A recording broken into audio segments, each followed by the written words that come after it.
Thank you so much, Mr. Speaker. I agree with many of my colleagues. We know that gerrymandering is bad for representative democracy. Our system was built on checks and balances.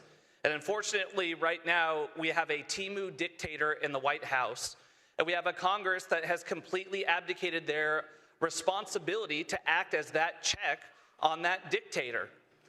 And I do not for a moment want us to leave here with sound bites of sanctimonious pearl clutching from my colleagues about protecting Californians without making sure we talk about what our legislature has been doing this year to protect Californians.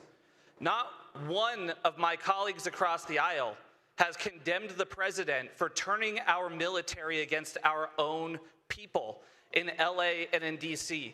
Not one of my colleagues across the aisle condemned the president for sending armed thugs to a press conference that the governor and the legislature was having last week in an act of intimidation.